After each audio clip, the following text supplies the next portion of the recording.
کوئی سفارش کرتی ہے، کسی کے بارے میں کوئی بات کہتی ہے، تو یہ دیکھ لیا کیجئے کہ وہ حقدار ہے کہ نہیں.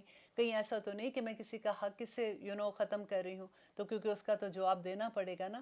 تو آگے دیکھیے کہ اللہ سبحانہ تعالیٰ کہتے ہیں وَكَانَ اللَّهُ، اور ہے اللہ عَلَىٰ كُلِّ شَيْءٍ، ہر چیز پر مقیتا، اور نگران.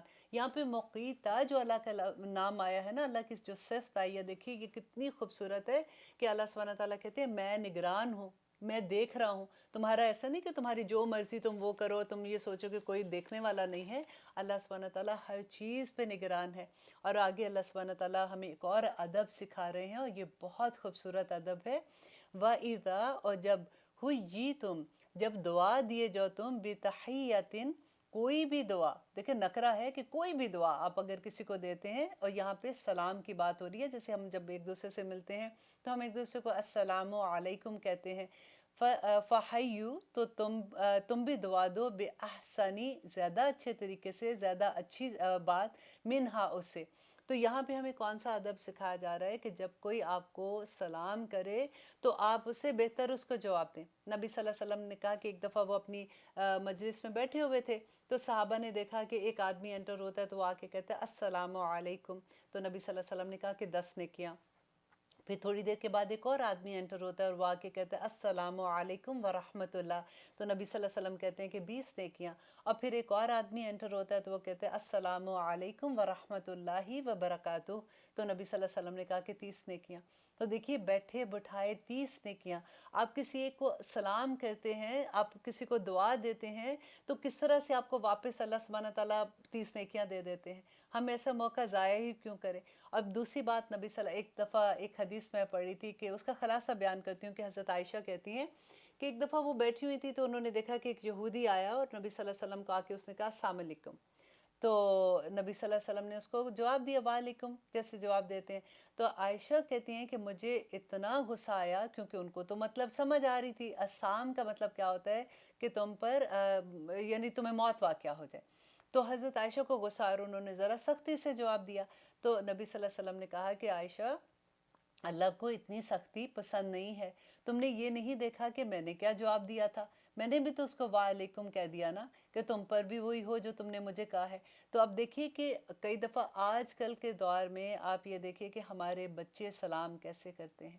آپ ذرا نوٹ کرنا شروع کر دیجئے اپنے گھر میں. دیکھیں اللہ ماشاءاللہ، پھر میں وہی بات کروں گی کہ بہت سے گھرانے الحمدللہ ایسے ہیں جہاں پہ بچے پراپر سلام کرتے ہیں. لیکن زیادہ تر آپ دیکھیے کہ بچے کیسے سلام کرتے ہیں، السلام علیکم السلام علیکم، ایسی آواز ساؤنڈ نہیں آپ کو آ رہی ہوتی، اور ہم بھی آگے سے بس مسکرا کے آگے سے ویسے ہی جواب دے رہے ہوتے ہیں. تو ایکچولی وہ کیا کہتے ہیں کہ آپ پر موت واقعہ ہو. یہ بددعا ہے جو کسی کو دیتے ہیں، اور ہم کبھی اپنے بچوں کا کریکٹ نہیں کرتے.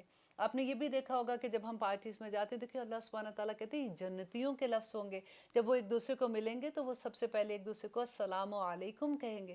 اور اللہ سبحانہ تعالیٰ نے یہی سکھایا ہم مسلمانوں کو بھی، آدم علیہ السلام کو بھی یہی سکھایا تھا سب سے پہلے کہ وہ فرشتوں کو سلام کریں، اور اس کا جو انہوں نے جواب دیا تھا تو اللہ سبحانہ تعالیٰ نے کہا تھا کہ یہی آپ کی تمام امت کے سلام ہوگا. تو ہم کیسے بھول جاتے ہیں. آج کل کیا ہوتا ہے ہائے ہاؤ آر یو، ہم ایسے کہتے ہیں کہ اگر کسی کو السلام علیکم کہہ بھی دیں گے تو ہم آئین جو ہے اس کو ایسے فلیٹ کر کے بولیں گے کہ کہیں یہ نہ کوئی کہہ دے کہ اردو میڈیم سے پڑھ کے آئی ہے، یہ کیا السلام علیکم کر رہی ہے، کوئی مذاق ہی بنا دیں گے. ہم کس طرح سے اپنی چیزوں کو چھوڑ رہے ہیں جن میں اتنی برکتیں کہ جب آپ کسی سے ملتے ہو آپ اس کو بیسیکلی پیغام دیتے ہو السلام علیکم، کہ تمہیں میری ذات سے کوئی نقصان نہیں ہوگا، تمہیں میری طرف سے سلامتی ہی سلامتی پہنچے گی. نہ تو میں تمہاری کبھی غیبت کروں گی، نہ میں تمہارے بارے میں کوئی ایسی بات کروں گی جو تمہیں دکھ دے. اگر انڈرسٹینڈنگ ڈیپر آپ دیکھیں کہ آپ جس کو السلام علیکم کہتی ہیں کہ آپ اس کو کتنی خوبصورت دعوت دیتی ہیں کہ میری ذات سے تم محفوظ ہو جاؤ گی. اور یہی ادب اللہ سبحانہ تعالیٰ نے ہمیں یہ سکھایا کہ جب تم کسی سے ملتے ہو تو تم اس کو سلام کرو اور اس کے جواب اسے بہتر طریقے سے دو. اور ردوہا، اگر بہتر نہیں کر سکتے تو ویسا ہی اس کو واپس لوٹا دو. ان اللہ، بے شک اللہ، کانا ہے علی کل شیء، ہر شے پر حسیبہ، حساب رہنے والا. اللہ ہر چیز کو حساب لے گا قیامت کے دن کہ تم کیا کرتے تھے. اور آگے اللہ سبحانہ تعالیٰ کہتے ہیں کہ اللہ لا الہ، کہ نہیں ہے کوئی بھی معبود سوائے اللہ کے، الا ہو، مگر وہی. یہ وہی کلمہ ہے جو ہم پڑھتے ہیں، اور اللہ سبحانہ تعالیٰ یہاں پہ اپنی تعریف بیان کرتے ہیں، لَيَجْمَعَنَّكُمْ، یہاں پہ اللہ سبحانہ تعالیٰ کہتے ہیں کہ وہ ضرور بضرور جمع کریں گے تمہیں، إِلَى يَوْمِ الْقِيَامَةِ، قیامت کے دن، قیامت کے دن اللہ سبحانہ تعالیٰ سب کو ضرور جمع کریں گے، لا ریب فی، جس میں کوئی شک نہیں۔ اب یہاں پہ اللہ سبحانہ تعالیٰ یہ کیوں بتا رہے ہیں؟ اس لیے بتا رہے ہیں کہ اگر تم اللہ سبحانہ تعالیٰ کے احکامات نہیں مانتے ہو، تم ویسی زندگی نہیں گزارو گے، تو تمہیں کیا لگتا ہے کہ کوئی پوچھنے والا نہیں، اللہ حساب لینے والا ہے، اور قیامت کا دن تو آ کے رہنے والا ہے نا۔ مشرکین مکہ کیا کہتے تھے؟ کوئی ایسا دن نہیں آنا، قیامت کے دن کوئی حساب کتاب نہیں ہونا، جو کچھ ہے وہ اس دنیا میں ہی ہے۔ اللہ سبحانہ تعالیٰ نے نبی صلی اللہ علیہ وسلم کو بھیجا تھا، تو بار بار جو ایک لفظ کہا تھا کہ انذار کرو انذار کرو، وہ اسی وجہ سے تھا کہ جس انسان کے دل میں قیامت کا ڈر ہوگا نا، وہ قدم بھی پھونک پھونک کے اٹھائے گا۔ وہ ایسے نہیں کہے گا کہ ٹھیک ہے پھر جو میرا دل کیا میں ویسے ہی کر لوں، مجھے کون پوچھنے والا ہے۔ میں بھی اس دنیا میں اس کو کوئی پوچھنے والا نہیں ہے، لیکن آخرت میں اللہ سبحانہ تعالیٰ اس کے سامنے سارے اس کے عمل لے آئیں گے۔ ہمیں دعا کرنی چاہیے کہ یا رب العالمین، ہمیں ایسے لوگوں سے محفوظ رکھنا، ہمیں ایسی دوستیاں ہماری رکھنا جو ایسے لوگ ہوں جو ہمیں نیکی کے راستے پہ چلنے والے بنا دے، جن کو دیکھ کے ہمارے اندر یہ رغبت پیدا ہو، کیونکہ انسان اپنے دوستوں سے پہچانا جاتا ہے نا۔ ایسے دوست آپ کے ہوں جو آپ کو اللہ سبحانہ تعالیٰ کی یاد دلاتے رہیں، جو آپ کو یہ بتاتے رہیں کہ ایک دن ایسا ہے جس میں ہمیں اپنے اعمال کا جواب دینا ہے۔ تو اللہ سبحانہ تعالیٰ سے انشاءاللہ یہ دعاؤں میں شامل رکھا کیجئے کہ یا رب العالمین ہمارے ارد گرد ایسے لوگوں کو شامل کر دے جو ہمیں نیکی کی راہ میں چلانے والے ہوں، ہمارے ساتھی بن جائے، آمین ثم آمین۔ آگے دیکھیے اللہ سبحانہ تعالیٰ کہتے ہیں کہ لا ریب فی، کہ اس دن کے آنے میں کوئی شک نہیں، ومن اصدق، کہ اس سے زیادہ سچا کون ہے، من اللہ، اللہ سے، حدیثہ، بات میں، کہ اللہ سے اس بات میں اور کون زیادہ سچا ہوگا کہ یہ دن آ کے رہنے والا ہے جس دن حساب کتاب ہوگا۔ اور آگے اللہ سبحانہ تعالیٰ کہتے ہیں آیت نمبر 88 میں، فما لکم، کیا ہو گیا ہے تمہیں۔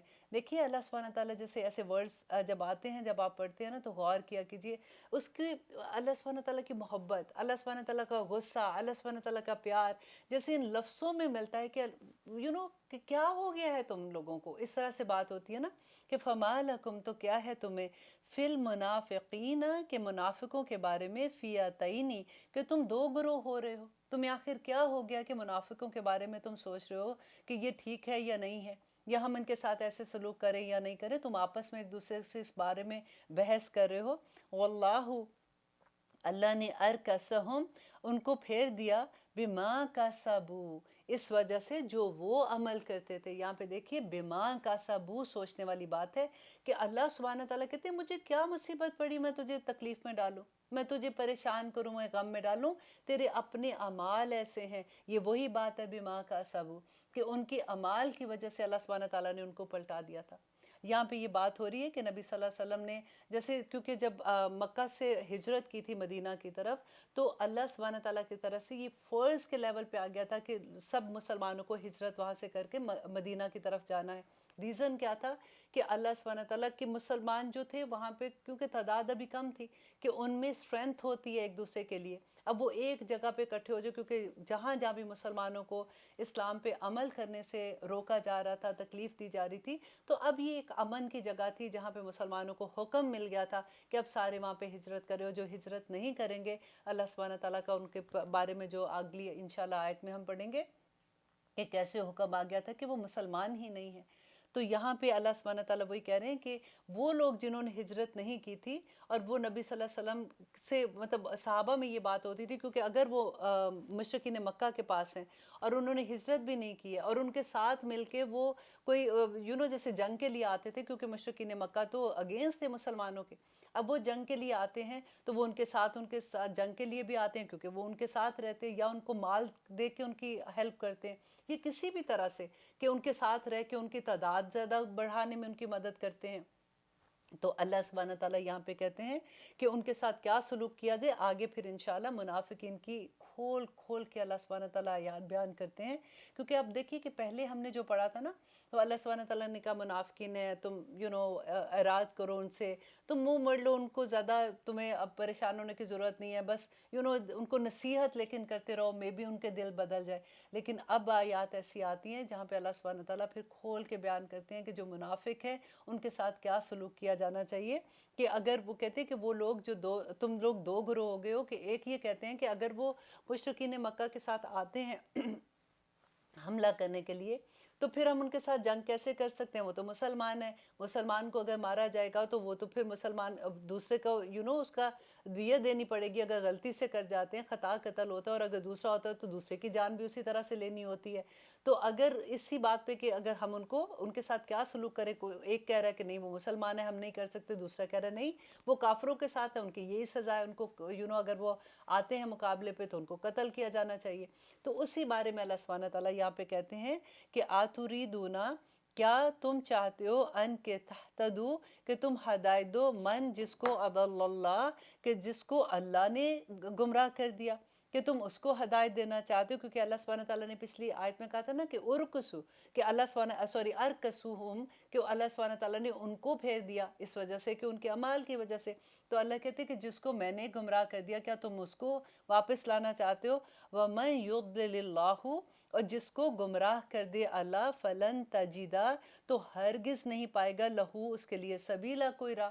تو اللہ جس کو گمراہ کر دے اس کا کوئی والی وارث نہیں ہے۔ تو تم اس کے لیے اگر تم ایسے سوچ رہے ہو تو تم غلط سوچ رہے ہو۔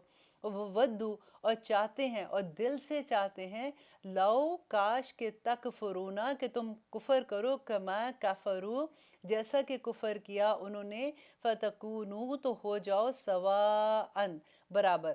تو یہاں پہ اللہ سبحانہ تعالیٰ کیا منافقین جو ہے ان کی ایک اور بات بتا رہے ہیں کہ ان کی خواہش کیا ہوتی ہے کہ تم بھی ایسی حرکتیں کرو تاکہ ہم سارے برابر ہو جائے، کوئی کسی کو یہ نہ کہہ سکے کہ تم اچھے ہو تم برے ہو، تاکہ ہم ساروں کا عمل ایسا ہو جائے۔ اب اس آیت میں ہمیں کیا ملتا ہے کہ ہمیں یہ دیکھنا ہے کہ ہمارے لو ون جو ہمارے اراؤنڈ بھی ہیں، اللہ کرے کہ سارے مومن ہوں، آمین سم آمین۔ لیکن اگر ہمارے ڈیفینیٹلی ہم باہر کی دنیا میں ملتے ہیں، ہمارے جاننے والے بھی ہوتے ہیں، ہمارے دوست بھی ایسے ہوتے ہیں، دیکھیں بار بار وہی بات ہوتی ہے کہ شیطان کے کوئی سینگ نہیں نکلے ہوتے، یا ایسا نہیں ہوتا کہ اس کی شکل کے اوپر کوئی نشانی لگی ہوگی کہ یہ شیطان ہے، یہ منافق ہے، یہ ایسا ہے۔ اللہ سبحانہ تعالیٰ نشانیاں بتاتے ہیں کہ ایسے لوگ جو آپ کو بھی گھسیٹتے، خود برے کام کرتے ہیں اور آپ کو بھی اس میں رغبت دلاتے ہیں کہ نہیں کوئی بات نہیں، اب اتنی تھوڑی بات ہے، اب اللہ سبحانہ تعالیٰ سارا وقت تھوڑی دیکھ رہا ہے، اب اپنی بھی تو لائف ہے نا تھوڑی سی۔ جہاں پہ کوئی ایسی بات کرتا ہے آپ الارم آپ کا آن ہو جانا چاہیے، آپ کو پتہ لگ جانا چاہیے کہ یہ کون لوگ ہیں، اور آپ کو اللہ سبحانہ تعالیٰ کی راہ سے اگر روک رہے ہیں تو یہ کیسے، ان کا معاملہ کیا ہوگا، اور ان سے بچنے کی اللہ سبحانہ تعالیٰ سے دعا کرنی چاہیے۔ اب لیتے ہیں ایک چھوٹی سی بریک، پھر انشاءاللہ دیکھتے ہیں کہ آگے اللہ سبحانہ تعالیٰ کیا فرماتے ہیں۔